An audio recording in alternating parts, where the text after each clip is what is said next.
God of wonders, God of miracles, the God of the universe, the God of heaven, the God of the earth, the God who created everything that moves in the ground, the God who created everything that swims in the ocean, and everything that flies in the sky. You are our God, and there's no one like you. Lord, today, we ask you for your spirit to work. We ask you to manifest yourself today. We have come for you. We choose to shift our eyes. We choose to shift our hearts towards you. Not what's going on in our lives. Not what's going on in our family, in our surrounding. But we are choosing to shift our eyes on you. Because like Paul and Silas, though they were in chains, literally in chains, but as they praise and worship you, the chain came loose. And as we praise and worship you today, God, every chains be broken in the name of Jesus. Oh, the river of joy, healing, deliverance, and freedom shall flow upon this place, God. There is no one like you, God. This is our day. This is our day, God. This is the day that you have made to experience like never before. God, as a form of worship, as a form of reverence before our King can lift their hands.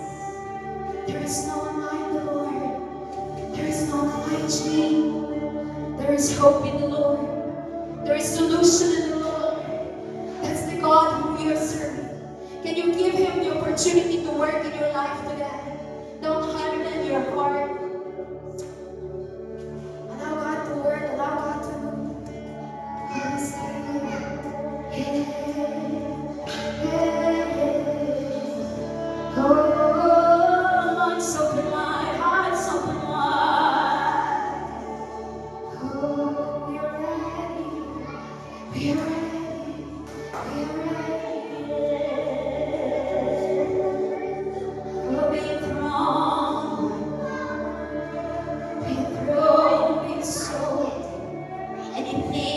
Holding us back, Lord God. Release it in the name of Jesus. Let us not be ashamed to lift our hands and bless you, because it's you who died and suffered on the cross for us. Let us love you, God. Let us just learn to trust you and just worship you today.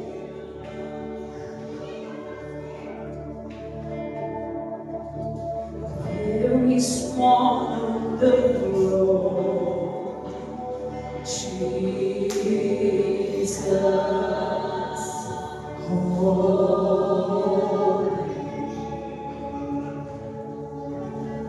He is worthy of praise, the honor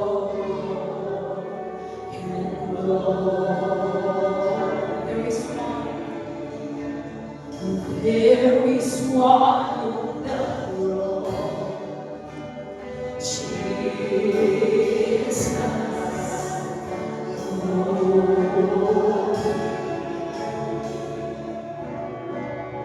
He is worthy of praise, the honor and glory. Worthy is the Lamb who was slain, seated on the throne. There's no one like you, Lord.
coming together and worshiping you with all of our heart.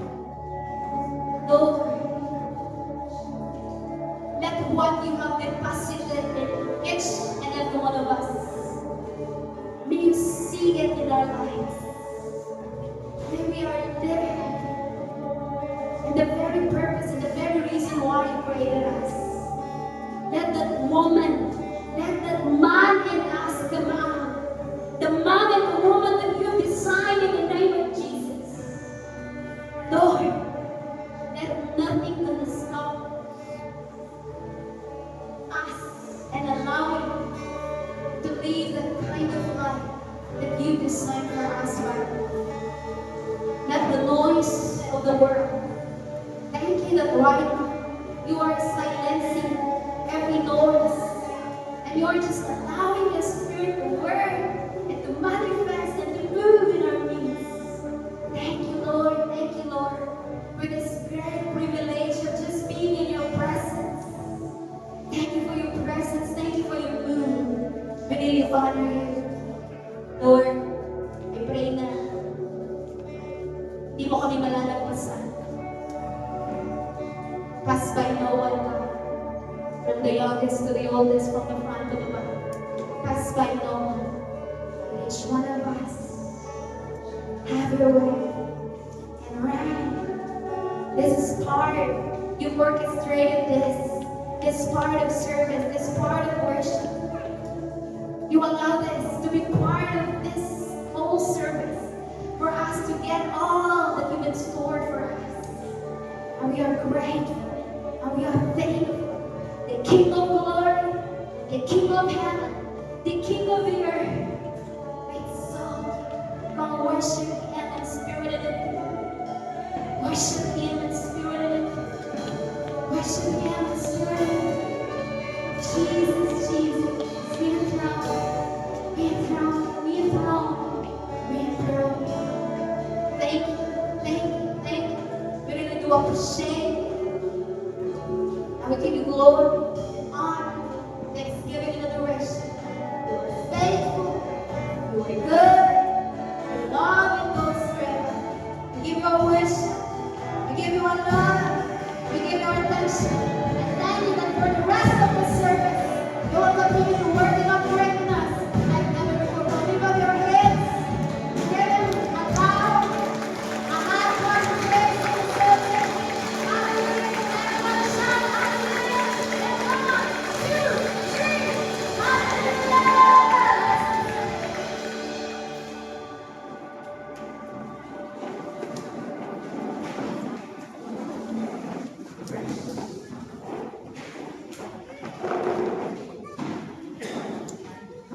Praise the Lord. Magandang umaga sa inyong lahat. At pwede ba pakitignan mo yung katabi mo, itiyan mo naman siya. Okay, so this is the day that the Lord has made.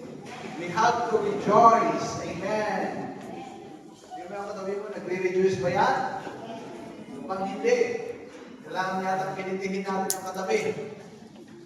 Pagkiti mo yung katabi mo, kamon, kitihan mo siya. Kailangan ka ng mamahalin mong kiti. I'm so blessed to be with you ngayong umaga.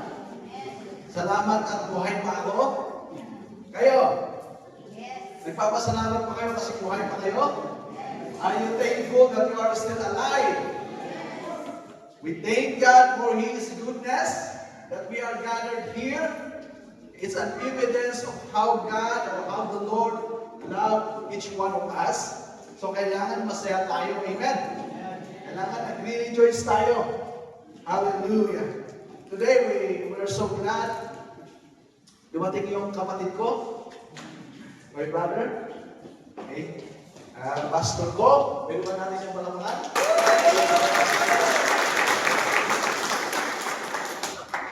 Hindi raw ako nakakapunta sa amin, kaya bumibisita na lang siya.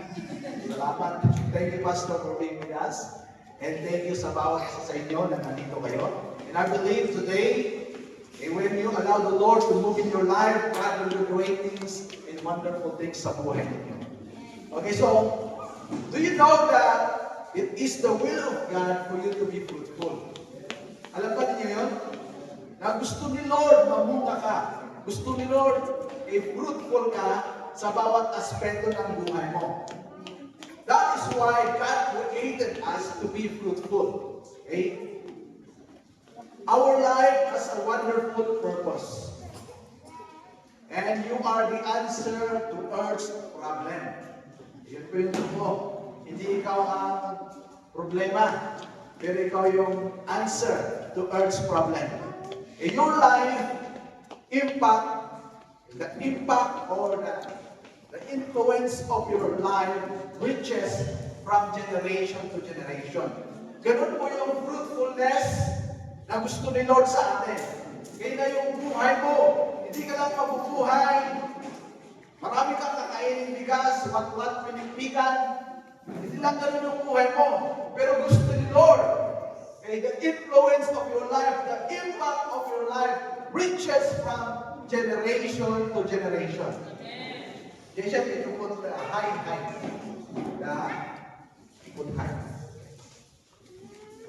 Yun po yung gusto ng Panginoon sa atin.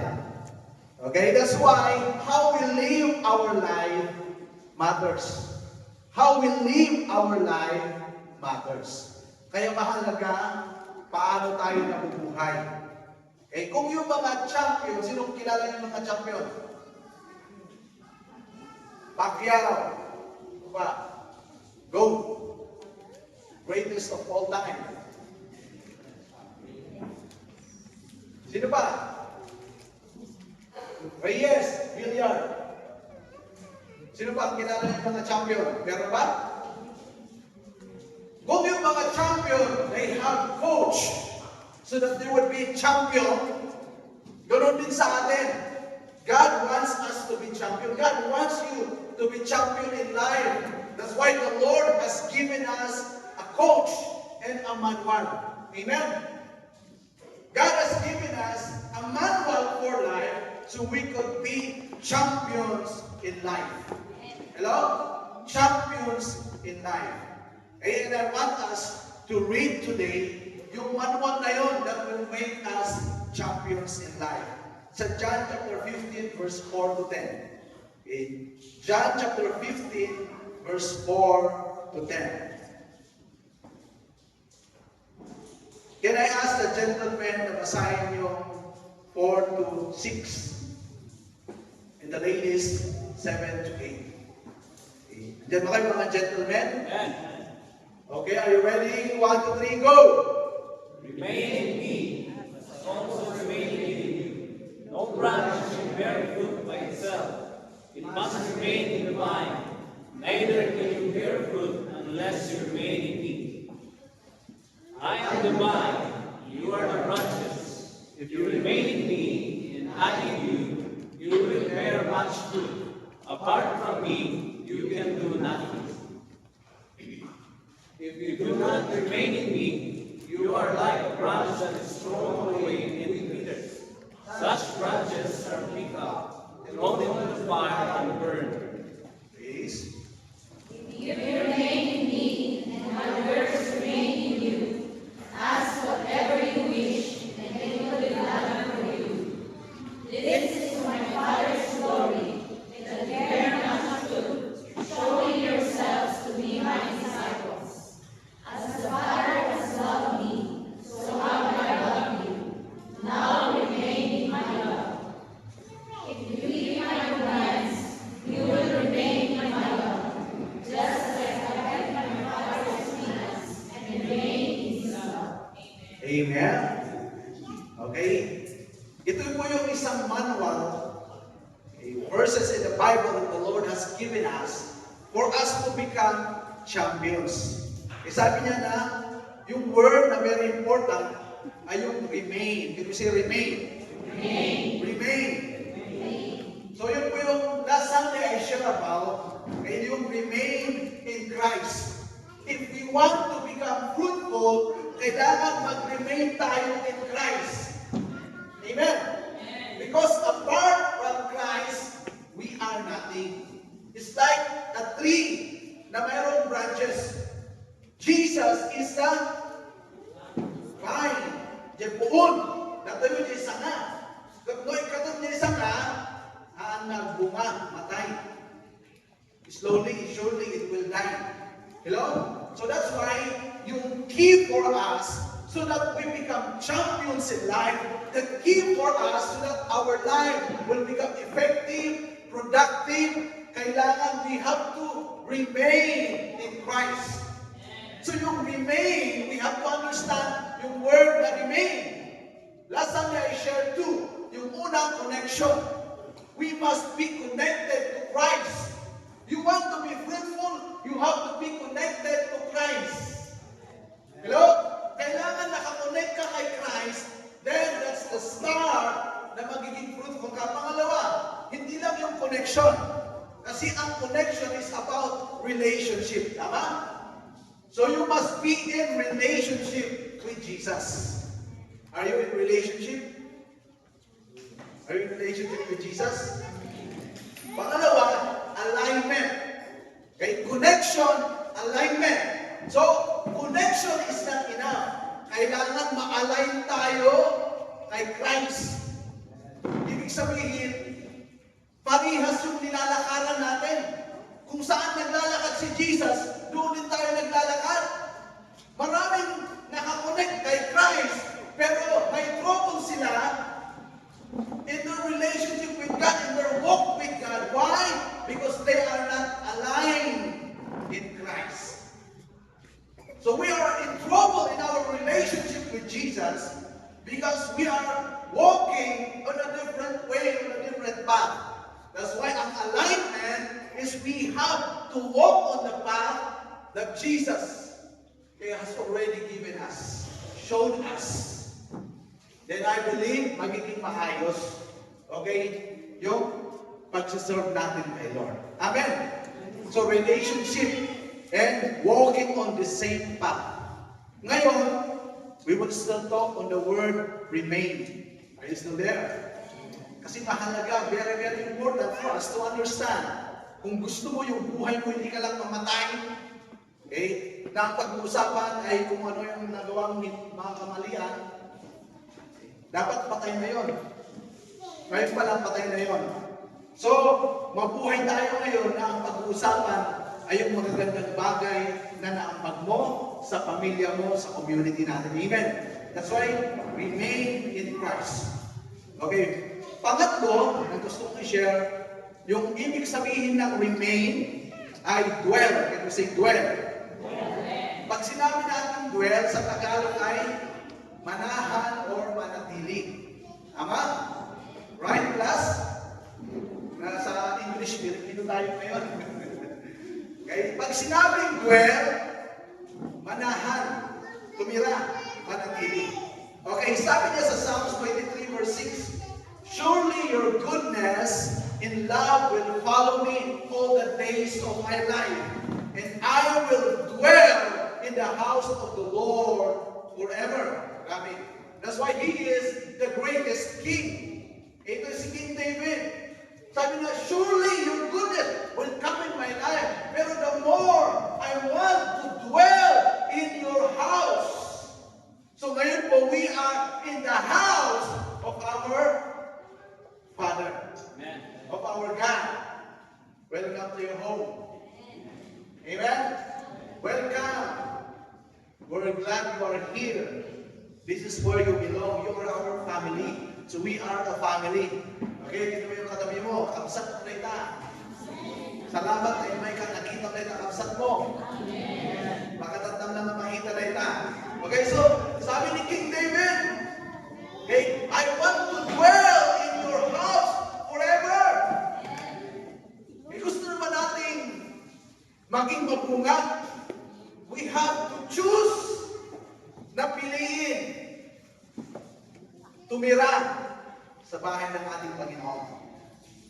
27 verse 4, Psalms 27 verse 4, sabi niya, one thing I ask from the Lord, this is only do I seek, that I may dwell in the house of the Lord all the days of my life, to gaze on the beauty of the Lord and to seek Him in His temple. Nakita niyo ba? In our life, people are busy, so busy. People are busy, they want na maging maayos yung career nila, maging maayos yung finances nila. That's why people are busy. They are so busy today. Pero alam ba ninyo, merong isang tao na napaka-busy. Kilala nyo? Nagsabi niya, Psalm 27? Si King David. Sino ang mas busy? Ikaw o si King David? King David was busy. Not just for his family, but for the kingdom. Pero sabi niya, one thing I ask, one thing I desire, one thing I want to do is to dwell in the house of the Lord. Ako ang puno na pilit at kakaimay. Pero tata, I want to tell you, you are blessed because you are in the house of the Lord. You are here in the house of the Lord. Let's be like King David. Nga itinarigagay na to dwell in the house of the Lord. Amen. Kaya sabi mo sa katabi mo, huwag kang mag-absent. Huwag kang mawawala. Let's dwell in the house of the Lord. Okay, so dwell. Dwell in the house. Amen. Dwell in the house of the Lord. Dwell in our Father's presence. Dwell in our Father's presence. Okay. Yung mga bata, for example, nasa swimming pool, kasi anak ko na nasa taas, nasa pool, din sabihin ng tatay, you jump, tumalon ka, you jump, jump. Kaya yung bata, wala siyang fear to jump. Tama? Wala siyang fear na mag-jump. Why? Bakit? Bakit yung bata hindi siya natatakot na tatalon sa pool? Ha? Ano po kami? Ano ba? Kasi andun yung tatay niya. Hello? That's why, for us to overcome fear, we have to dwell in the presence of our Father. We have to know to be in the presence of our Father. Because our Father's presence is very, very important. Even Moses, sabi niya, Lord, if you will not be with us, dito na lang kami, mananatili kami dito. We will not go to the promised land. Moses knows na pag wala yung presence ni Lord, walang mangyayaring maganda sa kanyang buhay. So dapat ganun ka rin. Dapat din yung nakikita mo, kaya mag-dwell ka sa presensya ng Panginoon. Dwell in His words. Mag-dwell tayo sa salita ng Panginoon. Marami sa atin, lahat tayo may problema. Sino ba sa inyo walang problema? Taas ang kamay. Sino sa inyo who has no problem? Lift up your hands. Everybody has problem. Hello? But do not dwell on that problem. Don't dwell on that problem. Don't remain in that problem. We have to dwell not in our problem but on the Word of God. Because the Word of God gives solution. The Word of God is life. Amen? The Word of God gives permanent solution sa lahat ng problema natin. So kailangan, pag may problema ka, huwag kang tumira sa problema mo. You dwell, you seek yung salita ng Panginoon para hindi mag-kisira-sira ang buhay mo. Hindi whatever will be. Pero yung the best ang makukuha mo. The best of the land, sabi ng Panginoon, you will eat the best of the land. Amen? O sino sa inyo may problema taas sa kamay? Hindi ko kayo naiintindihan. Sabi niyo kanina, may problema kayo yung pinapatas sa kamay niyo. Sino may problema taas sa kamay? Hallelujah! Dwell in the Word of God. Amen? Kaya the Bible says, meditate on it day and night. Yung salita ng Panginoon. Day and night. When you open your day and when you close your day. Dapat yung word ni Lord, yun yung nag-dwell sa buhay mo. Amen? Kasi pag hindi baka mapangungot ka, baka hindi maganda ang panaginip mo. And that's why, mag-dwell tayo sa salita ng Panginoon. Amen? Ano pa? Saan tayo mag-dwell? Hindi sa problema. Mag-dwell tayo sa pagmamahal ni Lord. Dwell in His love. Alam ba ninyo na to know that someone loves you is more than enough for us to overcome.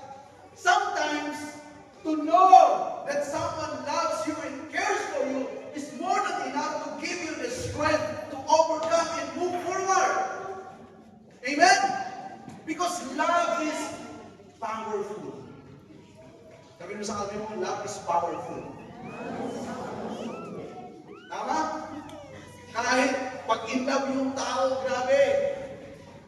Sino nang na-in-love? Ito yung katabi mo. Oy. Di ba? Alam na natin yan, pag na-in-love tayo, awan din ang gagawin. Yung puso mo lang. Ganun ka ka-brave. Kahit malayo, wala kang pabasa, ilalakarin mo. In love ka kasi. Makapal pa ang mukha mo. Ano?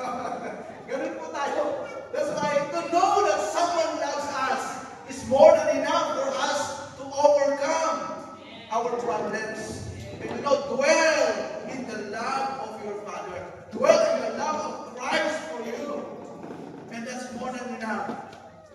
Amen? To get us going. So mag-dwell tayo sa pagmamahal ni Lord. Are you still with me? Dwell in what Jesus has done for you. Dapat yun yung paniwalaan natin. What Jesus has done for you. Jesus said, He has overcome the world. Jesus said, you are conquerors. You are more than conquerors. Jesus said, He will never leave you nor forsake you. Let's dwell on what Jesus has done for us. The blood of Jesus is so powerful to wash us, to cleanse us from all of our sins. The blood of Jesus is powerful to destroy every curse in our life. You know? So let's dwell on what Jesus has done for us. Huwag kang maniwala sa sinasabi ng problema mo. Sinasabi niya hindi mo kaya, hindi yun totoo. Huwag kang maniwala sa sinasabi ng ibang tao that you are not alone. Hindi yun totoo.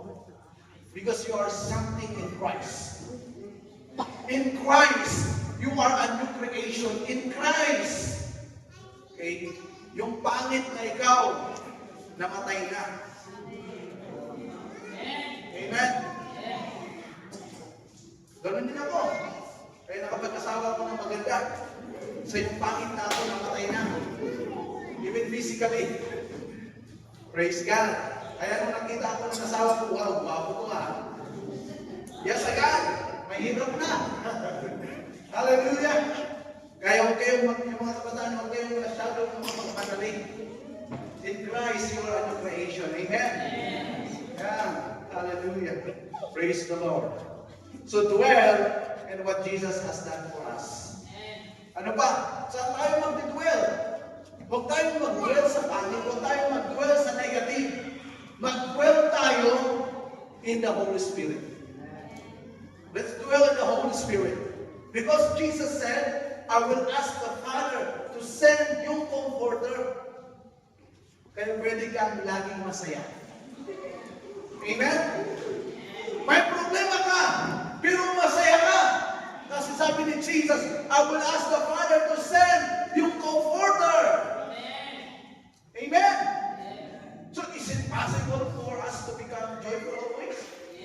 Yes, because we have a Comforter to dwell in the Holy Spirit. Pag hindi mo alam ang gagawin mo, hindi lang siya Comforter. Siya yung teacher mo. Siya yung guide mo. Kaya hanggang na makulaw, you will be on your right mind always. Let's dwell on what the Holy Spirit. Let's dwell in the Holy Spirit. Let's dwell. Grabe. Are you still with me?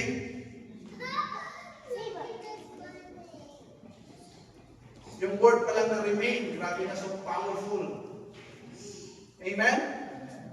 Gusto ko maintindihan ninyo yung word na remain. Why? Why did Jesus said that we have to remain in Him so that we become fruitful? Because it's only in Him that we become fruitful, and only in Him that we become champions in life. You know, hindi lang tayo nag-build ng mga mayayaman. Amen? Ayaw mo ang mayaman ng maraming pera if you are not a champion in life. Ibig sabihin, sa bawat aspeto ng buhay, kailangan balance tayo. Parang aeroplano. Hindi pwedeng isa lang yung wings. Dapat dalawa para makalipad siya. Amen? So balance na buhay, yun yung gusto ng Panginoon sa atin. Amen? Mayaman na may takot sa Diyos. Amen? May respeto sa ibang tao, marunong mag-honor sa mga magulang, may pagkaya ninyo, lalo na kay Lord. Amen? So kailangan mag-dwell tayo. Okay? Dwell in the Holy Spirit because the Holy Spirit will give you revelations. The Holy Spirit will give you revelations. Revelation is very important for us. Hindi lang revelation, inspiration. Amen? Yung iba kasi, ang inspiration nila, yung mga nag-i-expire. Ang mga tao nag-i-expire. Hello? Kaya kung wala nang binibigay na inspiration yan, hindi ka lang na-i-inspire. Yung una lang, na-i-inspire ka. Pero habang tumatagal, hindi na. Kasi ang tao, limited. Pero when we dwell in the Holy Spirit will inspire us always. Ano pa? The Holy Spirit will instruct us. Bibigyan tayo ng instruction para alam natin paano mabuhay. Anong gagawin natin sa buhay natin? Anong gagawin natin sa pera natin? Anong gagawin natin sa galing natin? Anong gagawin natin sa skill natin? The Holy Spirit will instruct us. Para lahat, it will be credited to our account. Amen? Are you still with me? It will be credited or deposited. Hindi utang yung sinasabi ko. Okay? Hallelujah. Kaya kailangan manatili tayo, manahan tayo. Amen? Kay Christ, we have to dwell in Christ. Pangalawa, are you ready? Ang ibig sabihin ng remain, yung una ay connection, pangalawa ay alignment, pangatlo ay dwell, pangapat ay continue. Say continue. I'm gonna read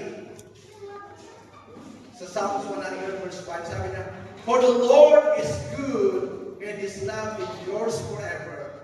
His faithfulness continues to all generations. You see, even God, even our God, hindi na puputol hanggang nagpatingga. Pero sabi niya dito, His faithfulness continues to all generations. That is our God. So ganun yung ibig sabihin ng remain. We have to continue. Amen. Kahit nakasawan, at patuloy tayo, at tutuloy tayo na agserbihin niya ang Diyos. Wala ng problema. Psalm 119 verse 9, sabi niya, your faithfulness continues through all generations. You establish the earth and it endures. See, our God, He continues His faithfulness in you, in your generation, the next generation, the new generation that is rising up. Ganun po ang ating Panginoon. So if our God, ganun ang ating Diyos, dapat pala ganun din tayo. Kaya ibig sabihin ng remain ay continue. Dapat tuloy-tuloy. Diba ba, nalaik tayo agree, no? Ano tuloy-tuloy. Hindi, ito na allowance. Hindi, ito na pagkaputi government, di ba? Putol-putol. Manita yun. Ang gusto natin tuloy-tuloy, dapat tuloy-tuloy. So yun ang ibig sabihin ng remain. Amen?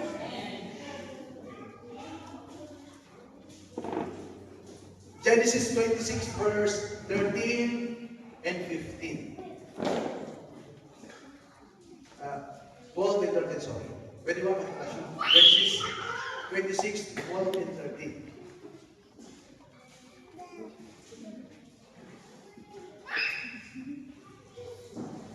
13. Pwede ba pakibasa nyo para magsalita naman tayo? 1, 2, 3, go!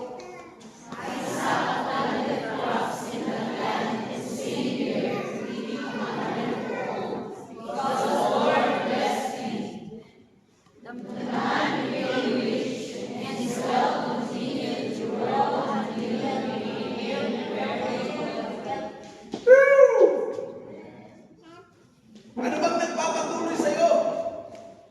Utang? Hello? Konsumisyon?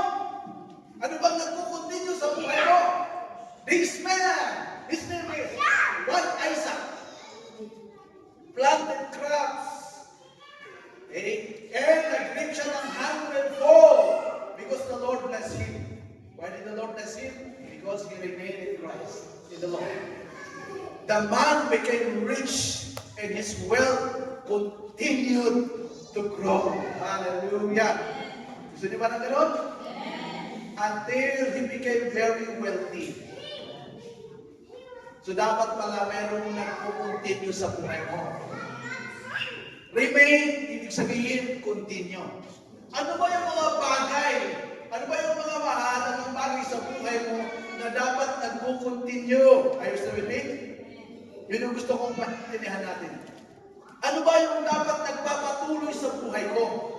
What must continue in me? Okay, we're gonna read the verses. 2 Corinthians 10:15, sabi niya, neither do we go beyond our limits by boasting of work done by others. Our hope is that as your faith continues to grow. Ano ba dapat yung nagpo-continue sa buhay natin? Kasi natin sa first, faith. Faith must continue to grow. Let your faith continue to grow.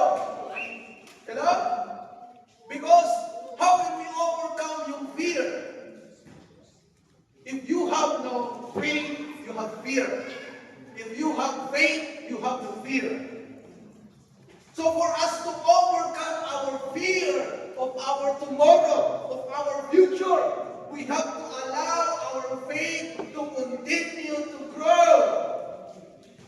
Let your faith continue to grow. Hello? Anong sabi ng Bible? If you have faith, like a mustard seed, you can say to this mountain, go into the sea, and it will go. Ano ba yung, gaano ba kalaki yung faith na hinihingi ni Lord? Alam ba ninyo? Gaano kalaki? Like a mustard seed. Wala tayong mustard seed. Yung kahoy yun ha, kasi may mustard na may sabot, tama? O ilagay na lang natin. Nakakita kayo ba iti seed ni Pichay? Bakit Pichay? Bakit Pichay? Maliliit ano? Pag hinalo mo sa lupa, hindi mo na makikita. Sabi ni Lord, kasjay lang, iti pamati, kakasapulan tayo. Kahit naman nasawon, awan ti pamati tayo. Tama? Because God is not asking a faith like this building. He's asking for a very, very, very, very small faith. And the Bible says we have to grow in our faith. So kahit masawon, awan na talaga di pamati tayo. We do not believe. That's why we have to grow. We have to really believe. Tanong yung katabi mo, mamati ka ba mapabaktaan na kami ako Diyos?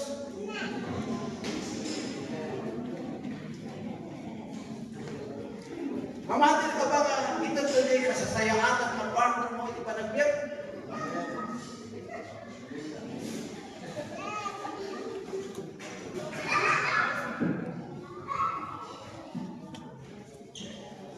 Ano iti madandanagan yung mariribukan? Akala mo, last na tatanga taon, ibilang inamor, ito yung kalendaryo. Ano iti madandanagan mariribukan? Matawad dito, amen? Nagsipunta na ito pang Matthew. The Bible says, and let our faith grow.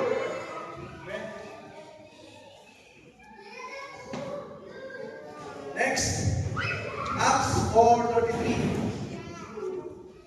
With great power, the apostles continued to testify to the resurrection of the Lord Jesus.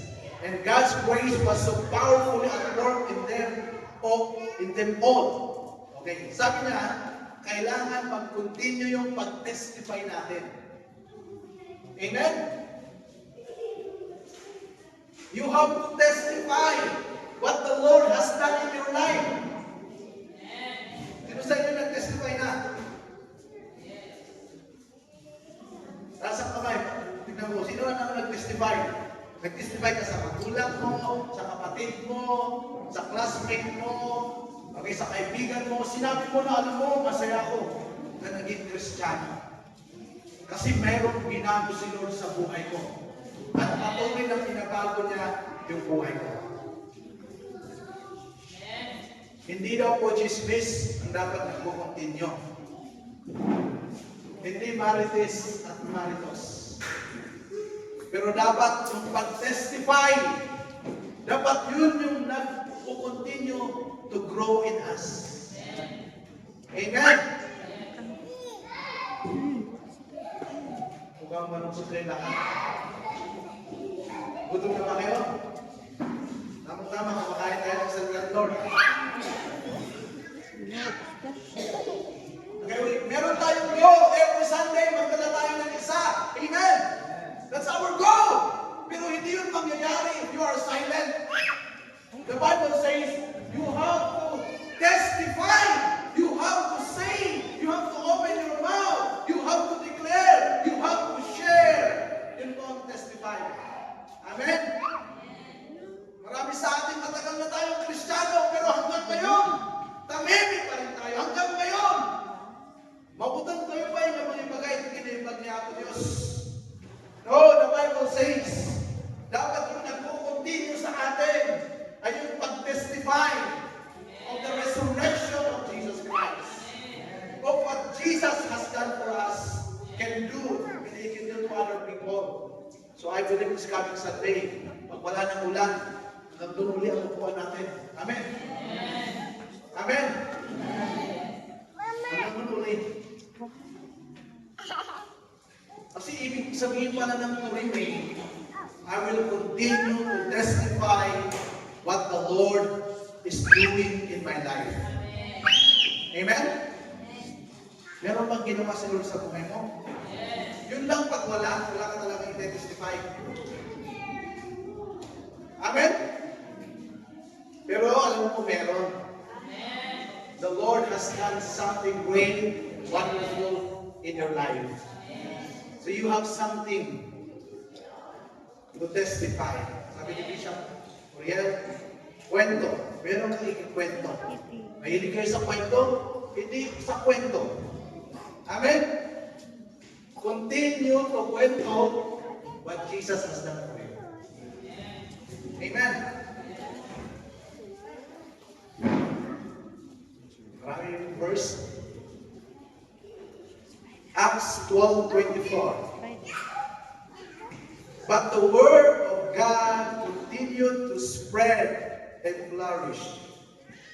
Ano dapat ang nagpo-continue? By spread your word ni Lord. Amen. But the word of God continued to So, dapat hindi yung kapitbahay mo yung kinikwento mo, ini-explain mo, sinidismiss mo, hindi yung katrabaho mo, hindi yung asawa mo. Marami kasi gano'n eh, pati asawa, i-dismiss na. Pero ano daw dapat ang nag-i-spread?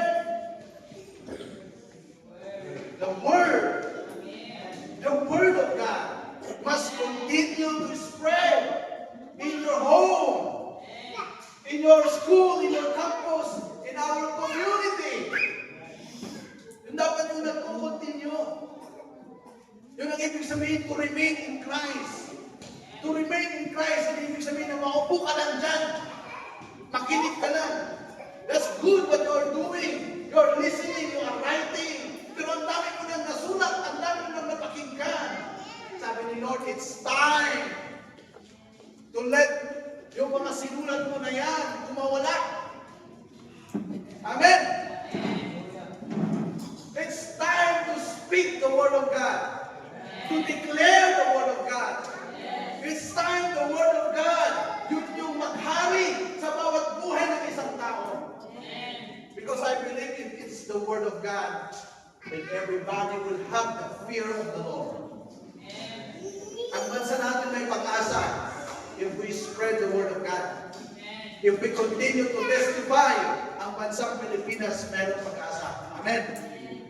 At sino ang susi? Yung mga Amerikano? Ha? Tayo. Ayaw ikaw. Sabi mo sa katabi mo, ikaw ang susi. Huwag mong hayaan na mamatay ka na hindi mo pa na-unlock yung kailangan mong buksan. Amen? Ikaw ang susi.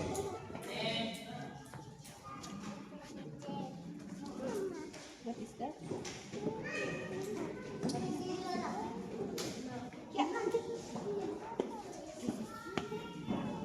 Okay? Meron akong hindi na sulat. Okay? Pero sabi niya sa Acts, Thank you, Lord. in Acts, and they continued to meet. Can you find the verse sa Acts? Hindi ako nagkakaroon. Yes.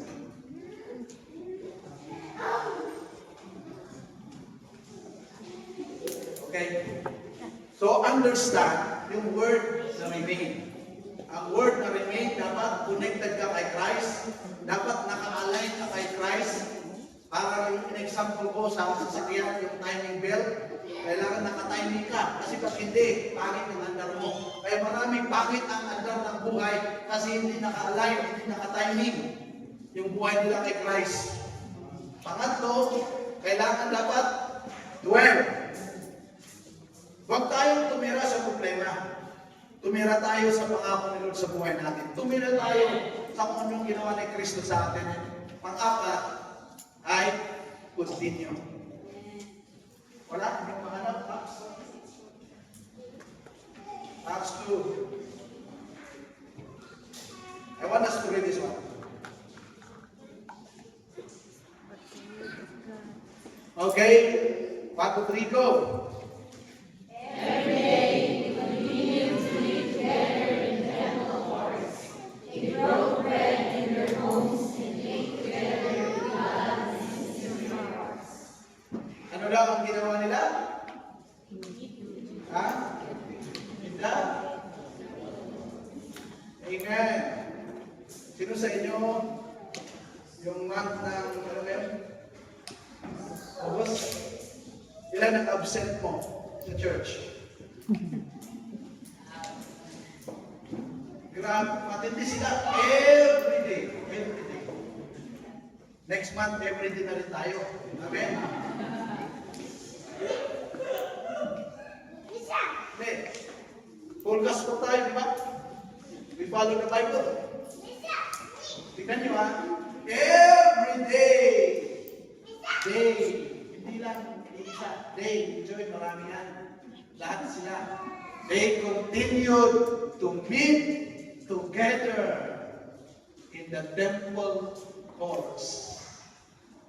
Hello? They broke bread in their homes. A cell group, small group. ate together. Hindi sila naubos ha. They don't ate together. With glad and sincere hearts. After that, sabi niya, and the Lord added to their number daily those who are being saved. Mga kapatid, si Lord po nag-check ng attendance. Wala niyo ba yun? The book of Revelation, sabi niya, there's two books. Books of the names and book of deeds. Alam niyo ba yun? Yes. Maraming hindi nakakaalam, pero sinasabi ko ngayon, si Lord nag-check ng attendance. I'm telling it to you. For you to be awake, for you to wake up, kailangan pa na talaga akong present. I must continue to be in every activities when it comes to my Lord. Hindi ko pipiliin. But I must do everything para present ako sa gawain. Para sa pananampalataya at pagmamahal sa kay Kristo. I must continue. Marami sa atin nagpipray ng Lord, i-bless mo ako. Pero yung attendance pa lang ha. Paano na yung pag-devotion? Ano mas mahirap? Mag-devotion or pumunta sa church? Gumisi ka ng alas 5, mag-devotion ka. Ano ba mas mahirap? Mag-devotion o pumunta sa church? Pumunta sa church. Ha? Effort ka pa. Mas mahirap kung pumunta sa church, ano? Kasi mag-effort ka pa. Oo, mamamasahin ko pa. Bumabagyo pa. Pero alam niyo mo sa simbahan natin, dapat hindi bagyo ang hahanap sa iyo. Kasi pag bagyo lang ang nag-stop sa iyo, pumunta sa church, pag may bagyo sa buhay mo, yun yung mag-stop sa iyo para mag-serve kayo. Hanggat kaya pa nating lumabas at walang announcement ang PCC, mayroon po tayong simba. Amen? So huwag kayo magtatanong, Pastor, may simba ba tayo ngayon? Pag wala akong in-announce, ibig sabihin, meron tayong pagsama. Amen? So kita-kita tayo dito. Amen? Pero pag in-announce namin, praise the Lord, sabihin ko, pero merong online. Amen? Wala ko palang takas. Hello? Pero please, huwag niyong mag-online na lang ako. Wala akong online na langit. Yun lang ang online para sa mga talagang walang paraan. Para sa family natin nasa abroad, mahirap naman mag-i-really kung pupunta dito. Yung mga utangan sila sa pamasahe. Sa mga may sakit, yun, kaya meron tayong online. Hindi tayo nag-online para tamarin ka na pupunta sa church. Wrong. Eh, huwag nyo, ano yung online. Sige, online ka na online, kaya mo naman pumunta. Pagdating ng panahon, sabi ni Lord, pumunta ka sa online na langit. Hindi ko lang kung saan yan. Kailangan mo lang sa kayo na mayroong online na langit. So, continue. So, dapat masaya tayo na pumunta sa church. Amen? Masaya tayo na nagsi-cell group. Masaya tayo na nagti-training. Dapat yun yung mga nagpo-continue sa buhay natin. Amen? Okay, last verse. Sa John 15 verse 5, sabi niya, I am the vine, sabi ni Jesus. Jesus is the vine. We are the branches. If you remain in Him and I in you, you will bear much fruit. Apart from Jesus, we can do nothing. I-rephrase ko na. Sabi niya, if we remain in Jesus, we can bear much fruit. In Him, we can do all things. Hello? Kaya huwag kang mawala. Pakinggan nito. Huwag kang mawala. Huwag kang mawawala. Huwag kang bumitaw. Humawak at manatili kay Kristo. Kahit anong mangyari, magpatuloy tayo na maging totoo at tapat na nagmamahal at naglilingkod sa ating Diyos. You can be effective productive, fruitful, and excellent if we remain in Christ. It is possible. We can be effective, productive, fruitful, and excellent if we remain in Christ. Amen? So yun yung challenge ko sa ating lahat. You want to become productive, you want to become fruitful, you want to become effective, you want to be excellent, remain in Christ. Amen? Hello? Let's remain in Christ. So are you ready to make a decree? Are you ready to make a vow and seal it this morning? Nasabihin natin, Lord, whatever happens, I will remain in you. Lord, no matter what, I will continue to serve you and be faithful to you. Why? Kasi dapat naiintindihan natin na only in Christ that you become fruitful. Only in Christ you become effective. Kasi pag wala kay Kristo, ang impact mo, nagiging impact mo ka. But in Christ, our impact reaches from generation to generation to generation. Amen? Can we all stand this morning? Before we pray, we're going to sing a song. Hallelujah.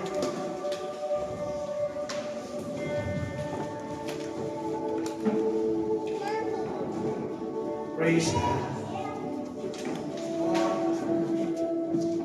Start to pray. Pag hindi maganda yung connection mo kay Jesus, ngayon pa lang sabihin mo, Lord, I want to be right with you. Hindi maganda yung alignment mo kay Jesus. Right now sabihin mo, Lord, I want to align my life correctly. Nasa tamang timing yung buhay ko sa iyo, Panginoon. Lord, I want to dwell in your presence. Pag may problema ako, Panginoon, hindi ako nag-dwell sa problema ko. Pero nag-dwell ako sa kung ginawa mo sa akin, Panginoon. Lord, I want to continue. I will not give up. I will not quit. But I will continue. Hallelujah. Lord, can we lift up our hands? We're going to sing the song.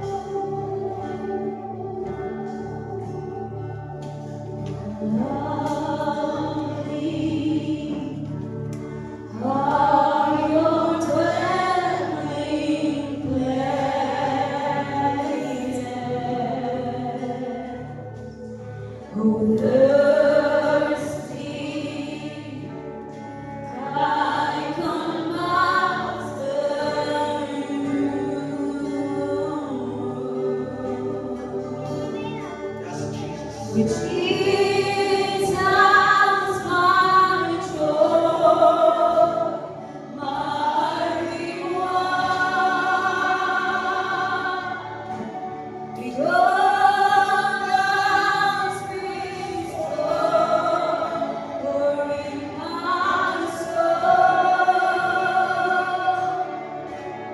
Now I'm yours and you are mine.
Jesus, my joy, my reward.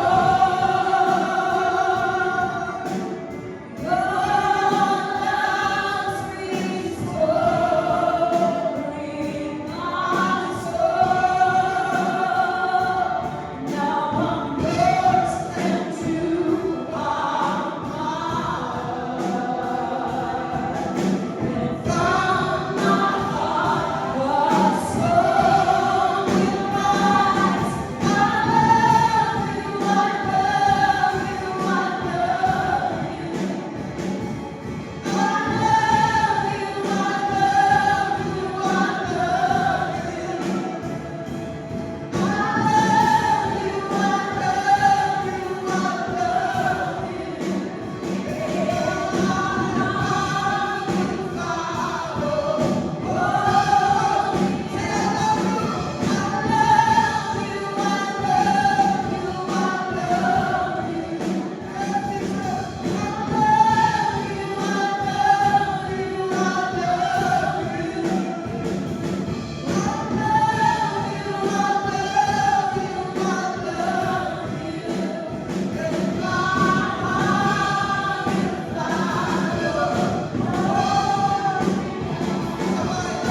Hallelujah. Jesus, I apply your blood upon your church, upon your people. Thank you for your blood, Jesus, that is so powerful. Your blood is powerful to set free your people from any oppression, from any depression in the name of Jesus. Thank you for your blood, Jesus. I apply it in the life of your people in Jesus' name. I destroy every curse in their life, in their family, in the name of Jesus. I declare breakthrough. I declare, Lord, that there will be freedom right now in Jesus' name. And your people will have the joy to serve you, God. Your people will be rejoicing every day of their life in the name of Jesus. I declare victory. I declare you will overcome. I declare, Lord, their life will have turned around in Jesus' name. Father, we ask for your love. Continue to pour out your love upon your people. Your goodness, your faithfulness, your favor will overtake, Lord, upon your people, Lord God, all the days of their life. Thank you, Father, for your goodness, for your faithfulness. It will continue in their life.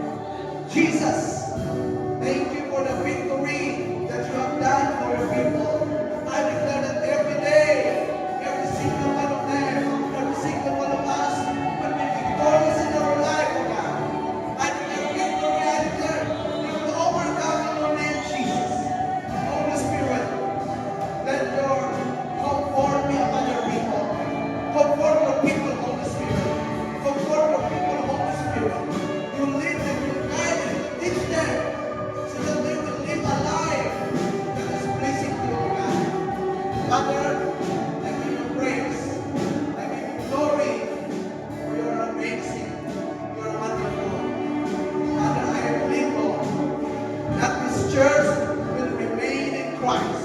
This church will remain in Christ. This church will remain in Christ. Thank you, Lord. This I ask and pray in Jesus' name. Amen. Amen. Lord, wala pa natin po. Hallelujah. Hallelujah. Isa pa. Pwede ba? Isigaw natin ang hallelujah. Pinakamalakas. Okay? Ayaw ko ba kayo? Pinakamalakas na hallelujah at the count of 3. 1, 2, 3.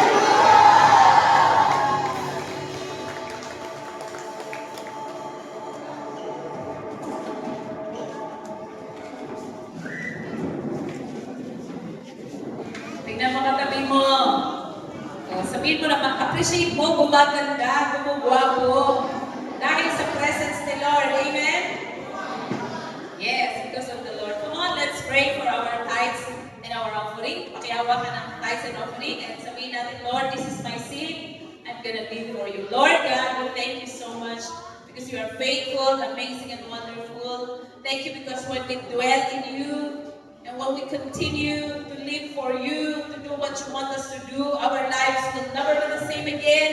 And I declare that all your people today will be blessed exceedingly and abundantly according to your words and according to your promises. As we continue to obey your words, to obey your commands, our lives will never be the same again. We will flourish. We will bear fruits. Many fruits, Lord God, that will last for your glory and for your name. Our life, we will impact people. We will influence people. In Jesus' name. Maraming salamat. Our life is for your glory. Our family is for your glory. Our finances will never be the same again. But we will have great breakthrough for your glory. We give you thanks. We give you praise. In Jesus' name we pray.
Imato.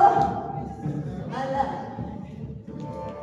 Nahihiya man kayo, pero you are so much welcome to this church. And before we express